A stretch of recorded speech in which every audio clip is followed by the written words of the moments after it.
मागच्या भागात आपण पाहिलं, विक्रम आणि राघव यांनी तिच्या सर्वात जुन्या शत्रू धर्मराज खन्नासोबत हातमिळवणी केली होती आणि आता तिच्या भूतकाळातील एक काळं रहस्य जगासमोर आलं होतं. पण जर त्यांना वाटत असेल की यामुळे ती नष्ट होईल, तर ते चुकीचे होते. कारण शकुंतला शर्माला युद्धाबद्दल एक सत्य माहीत होतं. जेव्हा कुणी तुमच्या भूतकाळावर हल्ला करतो, तेव्हा तुम्ही त्याचं भविष्य चिरडून टाकता. हवेतील तणाव स्पष्ट जाणवत होता. प्रत्येक न्यूज चॅनल शर्मा कुटुंबाच्या घोटाळ्याबद्दल बोलत होतं. आजी तिच्या खुर्चीत बसली होती. तिचा चेहरा स्टीलसारखा कठोर. बाकी सगळे कुटुंबीय तिच्या भोवती उभे होते. त्यांच्या डोळ्यांत धक्का, गोंधळ आणि संशय दिसत होता. सर्वात आधी मोठे काका बोलले, "आई, आम्हाला खरं सांग, हा घोटाळा खरा आहे का?" क्षणभर शांतता पसरली. मग आजी बोलली. तिचा आवाज तीक्ष्ण आणि ठाम होता. "हो, हे खरं आहे." कुटुंबात एकदम आश्चर्याचा उसासा पसरला. काकू हळू आवाजात म्हणाली, "म्हणजे इतकी वर्ष आपण सगळे एका खोट्यावर जगत होतो?" आजीचे डोळे कठोर झाले. "नाही, मी जे केलं ते आवश्यक होतं. जर मी तो निर्णय घेतला नसता तर आज हे कुटुंब इतकं मोठं झालं नसतं." मोठे काका मोठी आवडत म्हणाले, "पण आई, तुम्ही एका पूर्ण कुटुंबाचा व्यवसाय उद्ध्वस्त केला. फक्त सत्तेत राहण्यासाठी तुम्ही धर्मराज खन्ना आणि त्यांच्या लोकांना चिरडलं." आजीची नजर किंचितही हलली नाही. "हो, कारण जर मी तसं केलं नसतं तर तो आपल्याला संपवलं असतं." तेवढ्यात दरवाजा जोरात उघडला. विक्रम आणि राघव आत आले. त्यांच्या चेहऱ्यावर कठोर भाव होते.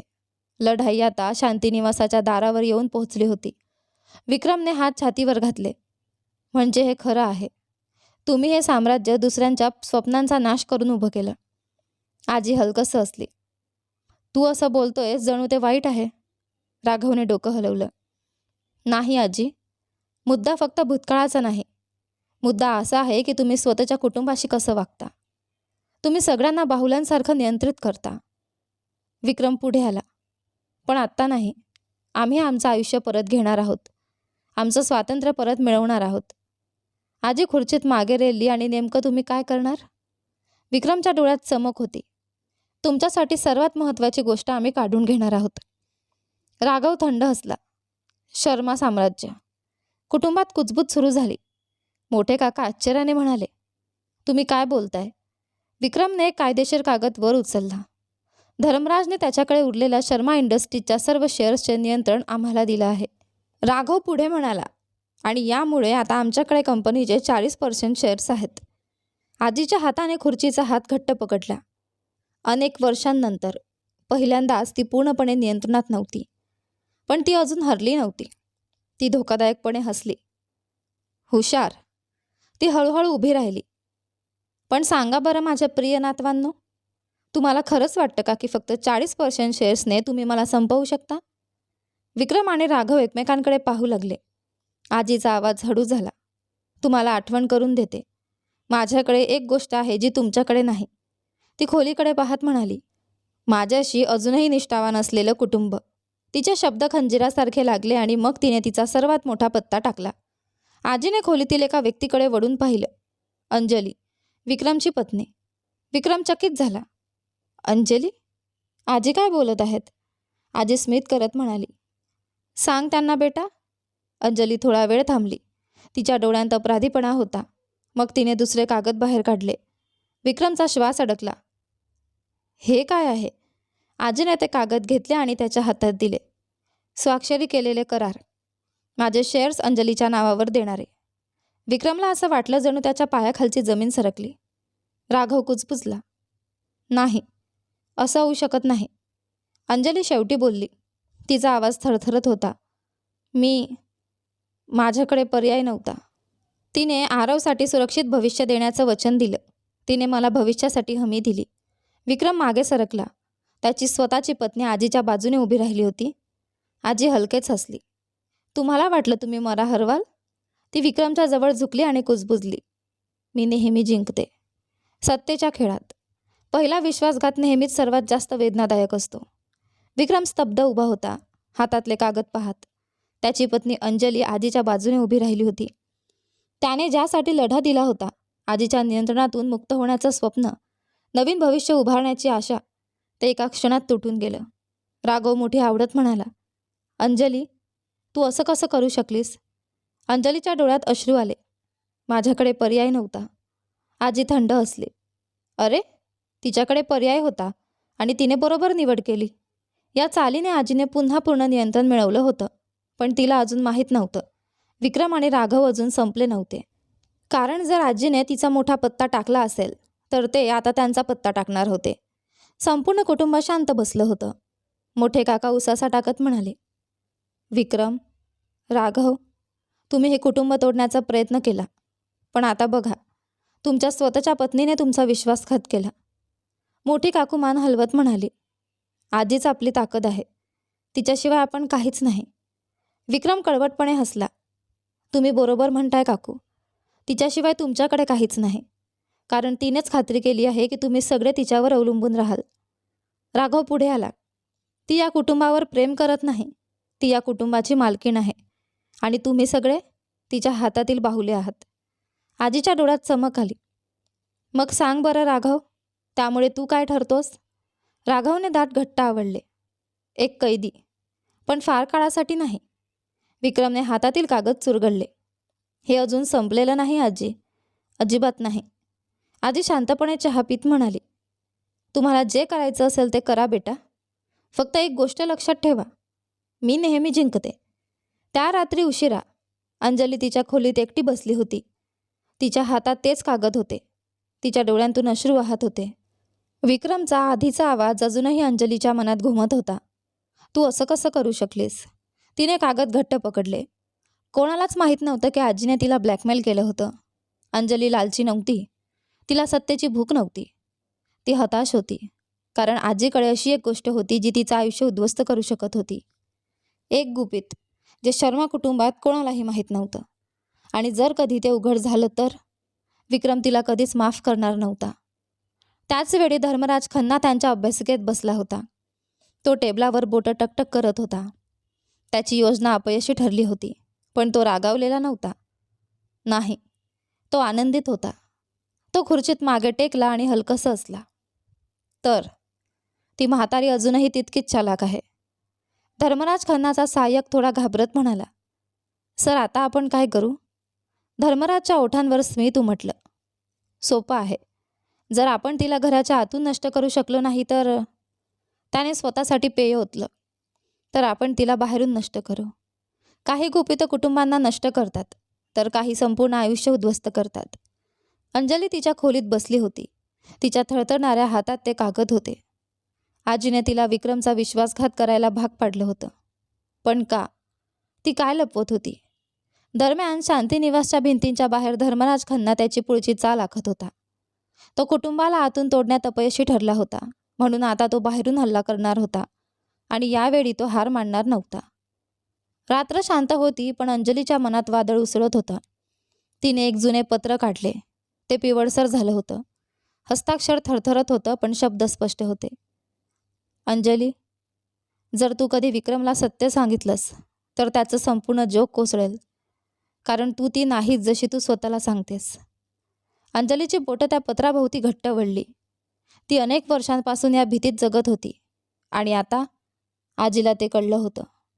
म्हणूनच तिच्याकडे दुसरा पर्याय नव्हता. तिला विक्रमचा विश्वासघात करावाच लागला. कारण जर त्याला सत्य कळलं तर तो तिला कधीच माफ करणार नव्हता.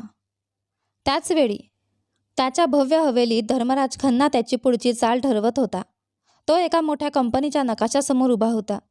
त्याचा सहाय्यक विचारतो, सर योजना काय आहे? धर्मराजच्या चेहऱ्यावर गडद स्मित उमटलं. शर्मा कुटुंबाचं व्यावसायिक साम्राज्य 3 गोष्टींवर उभं आहे. सत्ता, पैसा आणि प्रतिष्ठा. त्याने नकाशाकडे बोट दाखवलं. आपण तिन्ही गोष्टी चिरडून टाकू. आपण एक बनावट घोटाळा तयार करू ज्यामुळे त्यांची सार्वजनिक प्रतिमा खराब होईल. आपण त्यांच्या सर्वात मोठ्या व्यावसायिक कराराला हानी पोहोचवू आणि मग कंपनीवर ताबा मिळवू. सहाय्यक थोडा सांचक झाला. पण सर, जर शकुंतला शर्माने प्रतिकार केला तर? धर्मराज जोरात हसला. ती नक्कीच करेल. पण यावेळी मी तयार असेन. दुसऱ्या दिवशी सकाळी शर्मा कुटुंब नाश्त्यासाठी एकत्र जमलं. तणावाने संपूर्ण हॉल भरून गेला होता. कोणीही काही बोलत नव्हतं. विक्रमची नजर सतत अंजलीकडे होती. अंजली मात्र नजरा चुकवत होती. आजी नेहमीच्या जागी बसून शांतपणे चहा पीत होती. जणू काहीच घडलं नव्हतं. आणि तेवढ्यात अचानक धाड. मुख्य दरवाजा जोरात उघडला. एक नोकर धावत आत आला. घाबरलेल्या आवाजात म्हणाला, आजी, मोठी अडचण आली आहे. सगळ्या बातम्यांमध्ये हेच दाखवत आहेत. आजीने डोळे निमुळते केले. काय झालं? नोकराने लगेच टीव्ही चालू केला. Breaking news. शर्मा इंडस्ट्रीजवर फसवणुकीचा आरोप. व्यावसायिक साम्राज्य संकटात. हॉलमध्ये आश्चर्याचे आवाज घुमले. मोठे काका आजीकडे वळले. आई, हे काय आहे? आजीच्या चेहऱ्यावर अजिबात बदल झाला नाही. तिला आधीच समजलं होतं, ही धर्मराजची चाल होती. आणि जर त्याला वाटत असेल की ती यामुळे कोसळेल, तर त्याने तिचा अंदाज चुकीचा लावला होता. तिने चहाचा कप खाली ठेवला आणि खुर्चीतून उठली. माझ्या वकिलांना बोलवा. आता परत लढण्याची वेळ आली आहे. जेव्हा युद्ध सुरू होतं तेव्हा फक्त 2च परिणाम असतात, विजय किंवा विनाश. आजी ताठ उभी राहून टीव्हीवर चमकणाऱ्या बातम्या पाहत होती. शर्मा इंडस्ट्रीजवर फसवणुकीचा आरोप. व्यावसायिक साम्राज्य संकटात. ही धर्मराज खन्नाची थेट तिच्या सत्तेवर केलेली चाल होती. बाकी सगळं कुटुंब स्तब्ध बसलं होतं. पण आजीचा चेहरा अजूनही शांत होता. ती मोठ्या काकांकडे वळली. आपल्या वकिलांना लगेच बोलवा. धर्मराजांना जर युद्ध हवं असेल तर तिला ते द्यायलाही ती तयार आहे. मोठी माणसं बचावाची योजना करत असताना विक्रम रागाने आपल्या खोलीत निघून गेला. अंजली त्याच्या मागे गेली. तिचे हात थरथरत होते. विक्रम, कृपया माझं ऐक. तो अचानक तिच्याकडे वळला.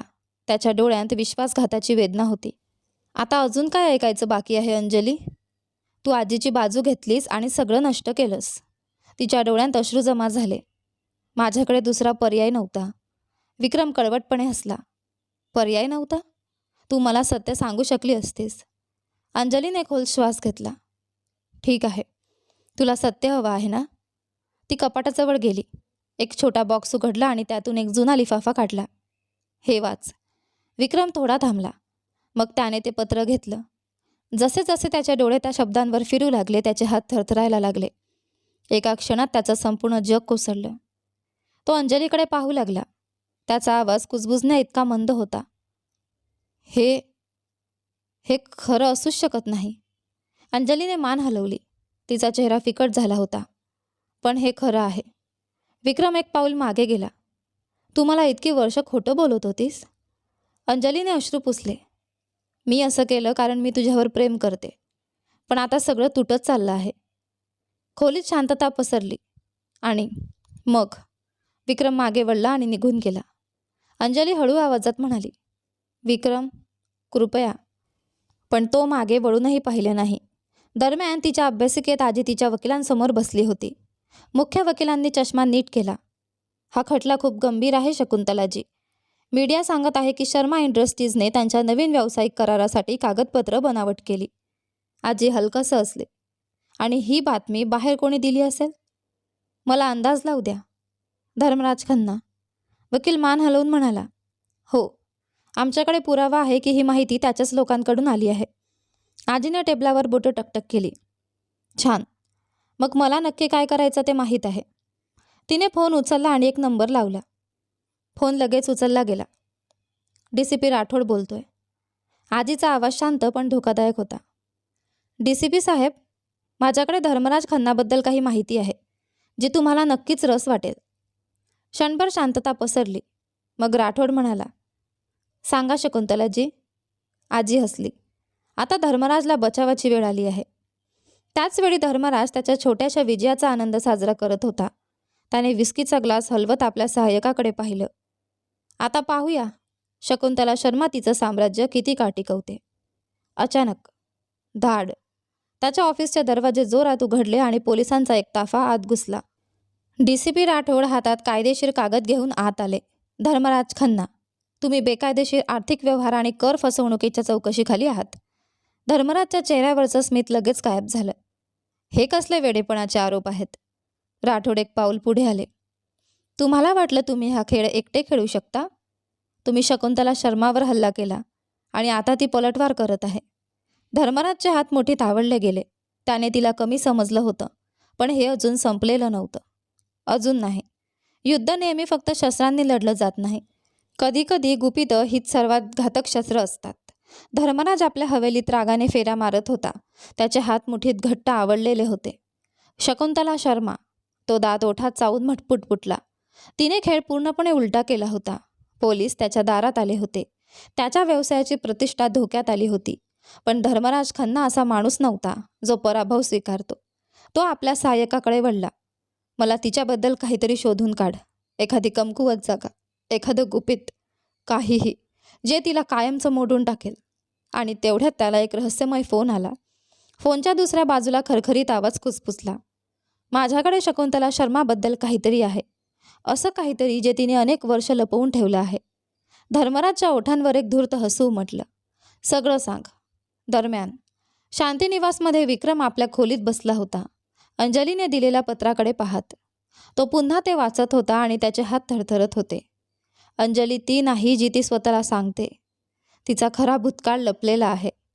अंजली सावधपणे खोलीत आली. विक्रम, कृपया काहीतरी बोला. विक्रमने वर पाहिलं. त्याच्या डोळ्यांत वेदना होत्या. तू कोण आहेस अंजली? मला खरं सांग. तिच्या डोळ्यांतून अश्रू वाहू लागले. मी तुला सगळं सांगणार होते, पण मग आजींना कळलं. त्यांनी मला गप्प राहायला भाग पाडलं. विक्रमचा जबडा घट्ट झाला. आजींना माहीत होतं. अंजलीने मान हलवली.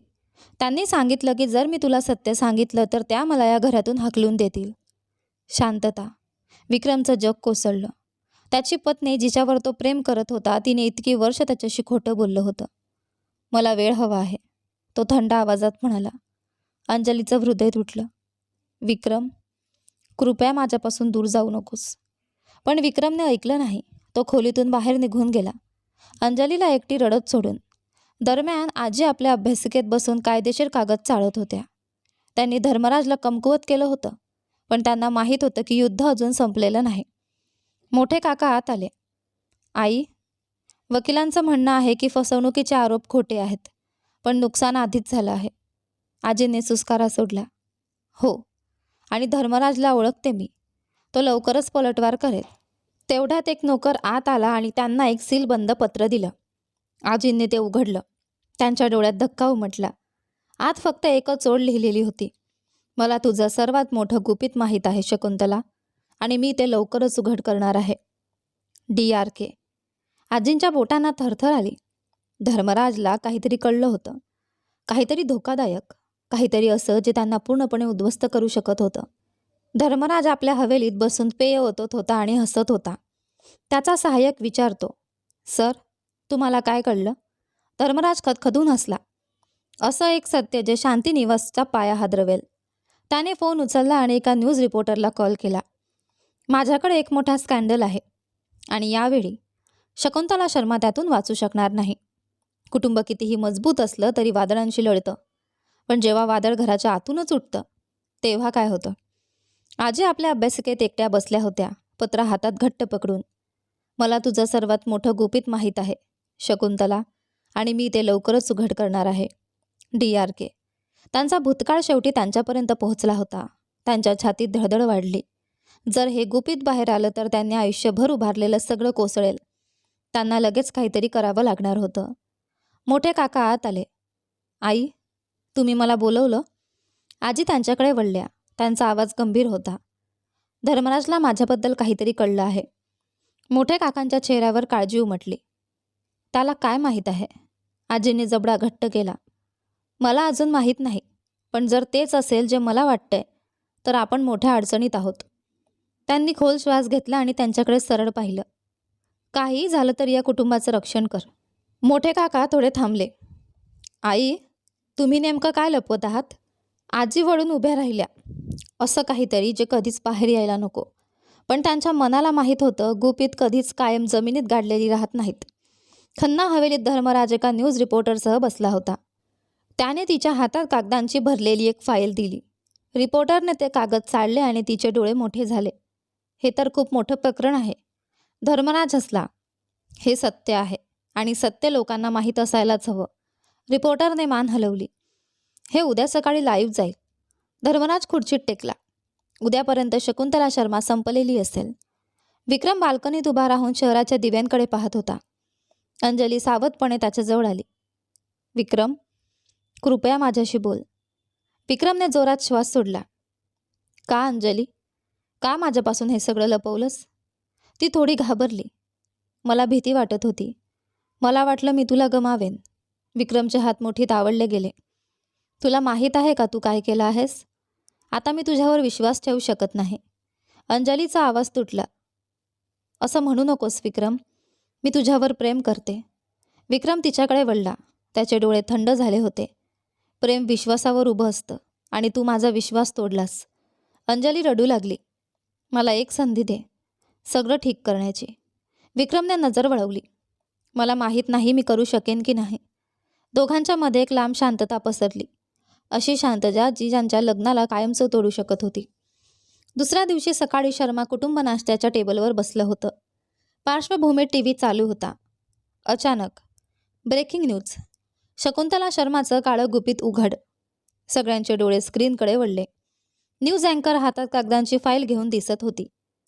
शर्मा कुटुंबाचे प्रभावशाली प्रमुख शकुंतला शर्मा अनेक दशकांपासून एक धक्कादायक गुपित लपवत होती. आजींच्या रक्तातून रक्तच जणू गोठलं. मोठ्या काकांचे हात थरथरले. आई, हे काय आहे? न्यूज अँकर पुढे म्हणाली. आमच्याकडे पुरावे आहेत की शकुंतला शर्मा त्यांच्या सध्याच्या लग्नाआधी एकदा लग्न केलेलं होतं. खोलीत एकदम धक्का बसल्यासारखा आवाज झाला. विक्रम खुर्चीतून उभा राहिला. काय? राघव विश्वासाने आजीकडे पाहत म्हणाला. आजी, हे खरं आहे का? आजींनी डोळे मिटले. त्यांचा भूतकाळ शेवटी सगळ्यांसमोर आला होता. गुपित म्हणजे आगीसारखी असतात. जितकी जास्त लपवली जातात तितकी उघड झाल्यावर जास्त भडकतात. शांतीनिवासमध्ये सगळे स्तब्ध उभे होते. टीव्हीवर अजूनही ब्रेकिंग न्यूज झळकत होती. शकुंतला शर्मा यांनी सध्याच्या लग्नाआधी लग्न केलं होतं. त्यांचा पहिला नवरा कोण होता आणि त्यांनी हे गुपित इतकी वर्ष का लपवलं? आजींचा चेहरा शांत होता पण त्यांचे हात थरथरत होते. विक्रमने टेबलवर जोरात हात आपटला. आजी, हे खरं आहे का? सगळ्यांच्या नजरा त्यांच्यावर खिळल्या होत्या. इतकी वर्ष त्यांनी या कुटुंबावर शिस्त आणि अधिकाराने राज्य केलं होतं. पण आज त्या आरोपी होत्या. त्यांनी खोल श्वास घेतला. हो. क्षणात खोलीत खळबळ उडाली. मोठे काका धक्का बसल्यासारखे म्हणाले. आई, इतकं मोठं सत्य तुम्ही कसं लपवलंत? राघवने डोकं हलवलं. यामुळे सगळंच बदलतं. विक्रमच्या रागातून अजून सावरत असलेली अंजली हळू आवाजात म्हणाली. जर त्या इतकं मोठं गुपित लपवू शकतात तर अजून काय लपवत असतील? विक्रमने मुठी घट्ट आवळल्या. इतकी वर्ष तुम्ही आम्हाला प्रामाणिकपणाचे आणि कुटुंबाच्या मूल्यांचे धडे दिले. पण तुम्ही स्वतःच खोट्या आयुष्यात जगत होतात आजी. आजींचा आवाज ठाम होता. तो माझा भूतकाळ होता आणि त्यामागे माझी कारणं होती. पण त्यांना माहीत होतं हे आता फक्त भूतकाळाबद्दल नव्हतं. हे युद्ध होतं. खन्ना हवेलीत धर्मराज विस्कीचा घोट घेत बसला होता आणि हसत होता. त्याचा सहाय्यक आनंदाने म्हणाला. सर, सोशल मीडियावर खूप गोंधळ उडाला आहे. लोक आजींच्या विश्वासार्हतेवर प्रश्न विचारत आहेत. शर्मा कुटुंबाची प्रतिष्ठा संपत चालली आहे. धर्मराज हसला. छान. तिने आगीशी खेळ केला होता आणि आता तीच जळते आहे. पण तेवढ्यात त्याचा फोन वाजला. Unknown caller. त्याने फोन उचलला. हॅलो. समोरून थंड आवाज आला. तुझा छोटासा विजय साजरा करत आहेस का धर्मराज? धर्मराज भुवया उंचावत म्हणाला. तू कोण आहेस? तो आवाज काळोखासारखा हसला. असा माणूस ज्याला तुझी गुपितही माहीत आहेत. धर्मराज काही बोलण्याआधीच त्याने फोन कट केला. अनेक वर्षांनंतर पहिल्यांदाच धर्मराजच्या मनात भीतीची एक झलक उमटली. दरम्यान शांतीनिवासमध्ये आजी शेवटी बोलल्या. माझा पहिला नवरा साधा माणूस नव्हता. तो एक गुन्हेगार होता. खोलीत एकदम धक्का बसल्यासारखी कुजबूज झाली. त्या पुढे म्हणाल्या. त्या लग्नासाठी मला जबरदस्ती केली गेली होती. तो धोकादायक आणि कपटी माणूस होता. मी जणू कैदेतच जगत होते. त्यांच्या डोळ्यांत अश्रू दाटले. एक दिवस मी धाडस केलं आणि तिथून पळून गेले. माझा भूतकाळ मी मिटवून टाकला. कारण मला नवं आयुष्य हवं होतं. सन्मानाने जगायचं होतं. त्यांचा आवाज थरथरला. हे कुटुंब मी प्रेम, त्याग आणि वेदनाने उभारलं आहे. आणि मी शपथ घेतली होती की माझा भूतकाळ कधीच आपल्या आयुष्याला त्रास देणार नाही. खोलीत शांतता पसरली. विक्रमचा राग क्षणभर कमी झाला. आजी, पण कोणी काही बोलण्याआधीच धाड. मुख्य दरवाजे जोरात उघडले. दारात एक माणूस उभा होता. आजींच्या भूतकाळातून परत आलेली सावली. त्याचा आवाज गंभीर आणि धोकादायक होता. मला विसरलीस का शकुंतला? आजींच्या रक्तातून रक्तच गोठलं. त्यांचा पहिला नवरा परत आला होता. भूतकाळ कधीच मरत नाही. तो फक्त योग्य क्षणाची वाट पाहत असतो. शांतिनिवासमध्ये सगळे थिजून उभे होते. साठीतला एक उंच प्रभावी माणूस पुढे आला. त्याच्या चेहऱ्यावर क्रूर हास्य होतं. त्याची उपस्थितीच सगळ्यांच्या अंगावर शहारे आणत होती. दशकांनंतर पहिल्यांदाच आजींचे ओठ थरथरले. नाही, हे अशक्य आहे. विक्रमने भुवया उंचावल्या. हा माणूस कोण आहे? त्या अनोळखी माणसाने हलकंसं असत म्हटलं. तुझ्या आजींनी तुला सांगितलं नाही का बाळा? मी तो माणूस आहे ज्याला तिने कधी काळी आपला नवरा म्हटलं होतं. मी प्रतापसिंग आहे. खोलीत पुन्हा एकदा धक्का बसल्यासारखा आवाज झाला. मोठ्या काकांचा आवाज थरथरला. आई, हे खरं आहे का? आजींनी डोळे मिटले. त्यांचं हृदय जोरात धडधडत होतं. हो. राघव पुढे आला. इतकी वर्ष झाली तरी तुम्ही तिला कसं शोधलं? प्रतापसिंहच्या डोळ्यांत अंधार उतरला. तू नोंदी मिटवू शकतेस शकुंतला. तू नाव बदलू शकतेस, ओळख बदलू शकतेस, पण नशीब बदलू शकत नाहीस. त्याचा आवाज अधिक क्रूर झाला. तुला खरंच वाटलं तू माझ्यापासून कायमची पडू शकशील? आजी सरळ उभ्या राहिल्या. त्या शकुंतला शर्मा होत्या, ज्या स्त्रीने शून्यातून स्वतःचं साम्राज्य उभं केलं होतं. त्या आता कमकुवत होणार नव्हत्या. मी पळाले, कारण मला तुझी कैदी बनून जगायचं नव्हतं. प्रतापसिंह हळूहळू टाळ्या वाजवत हसला. आणि तरीही इतक्या वर्षांनंतर मी पुन्हा आलो आहे तुझ्या आयुष्यात. आणि आजींसमोर उभा राहिला. त्याच्या मुठी घट्ट आवडल्या होत्या. आम्हाला तुझा एकही शब्द ऐकायचा नाही. इथून निघून जा. प्रतापसिंह हसला. अरे बाळा, मी इथे पुन्हा भेटायला आलो नाही. त्याचा आवाज थंड झाला. मी इथे सूड घ्यायला आलो आहे. यानंतर पुढे काय होतं ते पहा आपल्या कथेच्या पुढच्या भागामध्ये. पण तोपर्यंत हा भाग कसा वाटला मला कमेंट करून नक्की सांगा. व्हिडिओला लाईक करा, शेअर करा, चॅनलवर नवीन असाल तर सबस्क्राईब करा आणि हो, नोटिफिकेशन बेल नक्की दाबा जेणेकरून येणाऱ्या पुढील व्हिडिओची अपडेट तुम्हाला सर्वात आधी मिळेल. धन्यवाद.